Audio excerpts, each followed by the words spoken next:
Everyone, मैं master Hemlata. आज हम करेंगे अपना थर्ड चैप्टर मेडिटेशन का। हमारी मेडिटेशन की सीरीज़ चल रही है।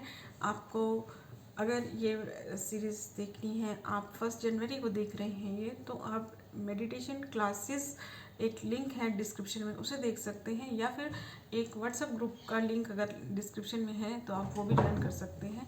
लेकिन वो मेरा 1 जनवरी से स्टार्ट है, अगर आप बाद में लेते हैं तो आपको फ़ायदा नहीं होगा। लेकिन जो मेडिटेशन क्लासेस का लिंक है उसमें मैं प्लेलिस्ट के हिसाब से पार्ट वाइज वीडियोस को शेयर करती रहूँगी। तो आज हमारा चल रहा है थर्ड, और अगर आपने पहले के 2 पार्ट नहीं देखे तो वो पहले देख लीजिए, ठीक है। तो आज हम करते हैं कि क्या घर में रहकर मेडिटेशन किया जा सकता है, कहाँ पर करना चाहिए या कितनी देर करना चाहिए, ठीक है।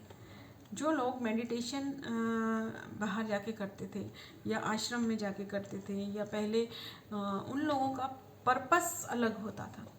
तो अब हमारा क्या पर्पस है ये हम पहले देख चुके हैं।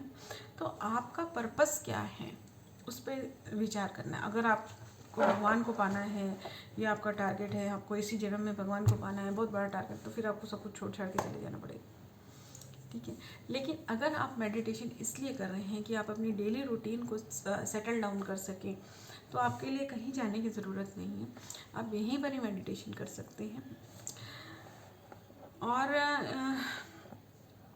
यहीं रहकर मेडिटेशन कर सकते हैं। एक्चुअली मेरा क्या वीडियोस बनाने का इरादा नहीं था, मैं अपनी क्लास के लिए ये ऑडियोज़ बना रही थी, तो फिर वीडियो बनाने लग गई।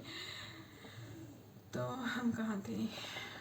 हाँ, आपका टारगेट क्या है इस पर डिपेंड करता है। अगर आप डेली रूटीन के लिए कर रहे हैं तो जितनी आपकी एज है उतने मिनट का मेडिटेशन आपके लिए सफिशिएंट है।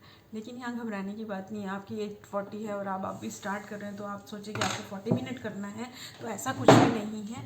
आपको 40 मिनट की ज़रूरत नहीं है। आप अभी 5 मिनट से भी स्टार्ट करेंगे तो वो टाइम अगर आप रेगुलर करते हैं तो आपका टाइम बढ़ेगा और आपके एज बराबर हो जाएगी। हाँ, अगर आप उससे अच्छा पाना चाहते हैं, ज़्यादा करना चाहते हैं, तो वो और भी अच्छी बात है। लेकिन जितनी आपकी एज है उतने मिनट का मेडिटेशन आपके लिए सफिशिएंट होता है। इसीलिए हम कहते हैं कि अगर कम उम्र से हम मेडिटेशन स्टार्ट करें तो अच्छा रहता है। अब ये जो मेडिटेशन आप कर रहे हैं,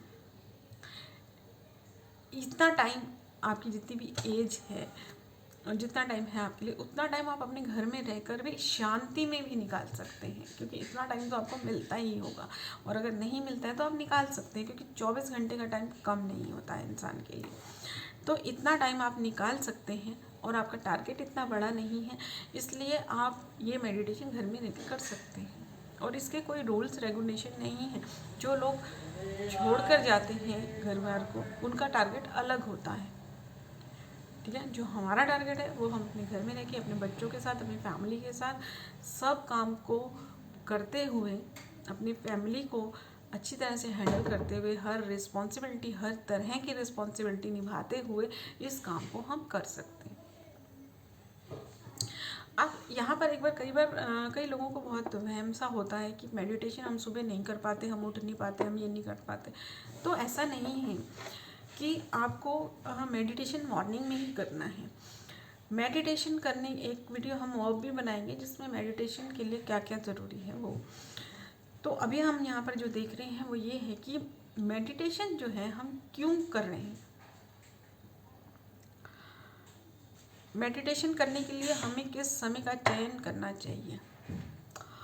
वैसे मेडिटेशन जो है सुबह और रात को किया जाए तो अच्छा रहता है, क्योंकि हम अगर आप रात को सोने से पहले करते हैं तो जो आप के दिन भर की नेगेटिविटी दिमाग में भरी हुई है वो रिलैक्स हो जाते हैं, और आप जो नींद से पहले अल्फा स्टेज में आते हैं वो टाइम बहुत इंपॉर्टेंट होता है। अगर आप उसके बारे में नहीं जानते तो उसका भी मैंने एक वीडियो बनाया हुआ है,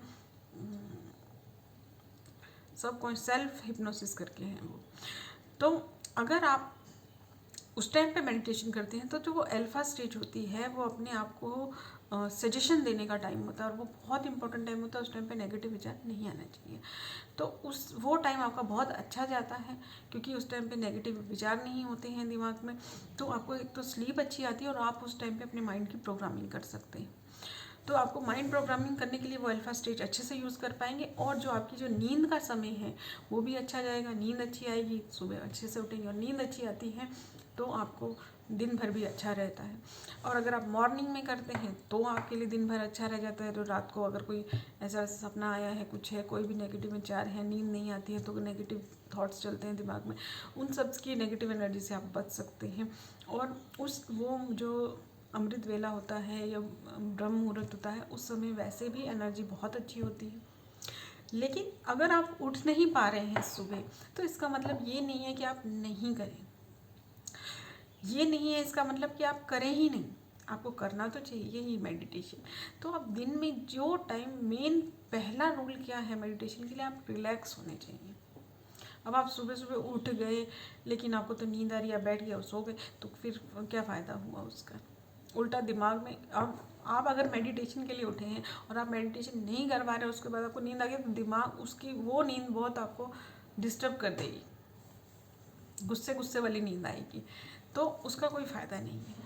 तो आप दिन में कोई भी टाइम है आपके पास, कोई भी टाइम है आपके पास, उस टाइम पे आप मेडिटेशन कर सकते हैं। दोपहर का, रात का, शाम का, कोई भी टाइम जो आपको टाइम खाली मिले। और ये मत सोचिए कि मेरे पास टाइम नहीं है, सिर्फ 5 मिनट तो सबको मिलते ही हैं, ठीक है।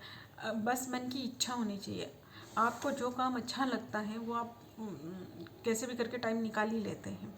तो 5 मिनट से स्टार्ट कीजिए। जब आपको अच्छा लगने लगेगा ना, तो वो 5 मिनट को आप 1 घंटा कब बना लेंगे आपको पता ही नहीं चलेगा। फिर आपको वो सब काम दिखेंगे ही नहीं कि हाँ ये काम थे या वो काम थे, क्योंकि हमारे पास 24 घंटे होते हैं, उसमें से कम 2 या 3 घंटे हम फालतू वेस्ट करते हैं। तो वो वेस्टेज का टाइम बच जाएगा आपका, ठीक है। तो इसलिए कोई भी टाइम नहीं है इसका, जो टाइम आपके लिए सही है, आप रिलैक्स हैं उसमें, आपके पास टाइम, आपको ऐसा लगता है कि मैं ये टाइम में बैठ सकती हूँ, तो उस टाइम में स्टार्ट कर दीजिए। और घर में रह के करिए, बाहर जाने की ज़रूरत नहीं है कोई भी। और आजकल तो वैसे भी ये जो व्हाट्सअप और यूट्यूब वगैरह हैं, इसके थ्रू हम सब कुछ अपने घर में बैठ के कर सकते हैं, हमें बाहर जाने की कोई ज़रूरत ही नहीं है। तो हमारे पास कोई बहाना नहीं बचता है मेडिटेशन से बचने का। अगर आपको लगता है कि लाइफ के लिए ज़रूरी है, और पहले की भी वीडियोस ज़रूर देखें। मेरा नंबर सीरियल का गड़बड़ हो गया है, तो मैं यहाँ नहीं बोल सकती कौन सा नंबर है।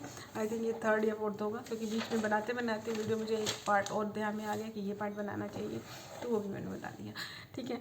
तो इस चीज़ को आप ध्यान में रखिए कि मुझे ऐसा लगता ही नहीं है कि मैं, है ना, मुझे सीरियस होकर बनाना चाहिए वीडियो, या फिर ये बात नहीं बोलनी चाहिए थी, ये बात नहीं बोलनी चाहिए थी, ऐसा कुछ मुझे फील नहीं होता। मुझे, आप जो लोग वीडियोस देख के मेरे साथ कांटेक्ट में आते हैं, मुझे बिल्कुल अपने जैसा लगता है उसमें। तो मुझे ऐसे ही लगता है कि जैसे वो ही लोग बैठे हैं सामने, तो मैं बात कर रही हूँ उनसे। तो इसलिए ऐसा नहीं लगता कि ये कट करना है या कुछ करना है, मैं सब पोस्ट कर देती हूँ। तो ठीक है, हम चलते हैं। अब आप अगली वीडियो में क्या देखेंगे कि डिफरेंस बिटवीन मेडिटेशन एंड पूजा और मेडिटेशन में क्या फ़र्क है। Thank you everyone.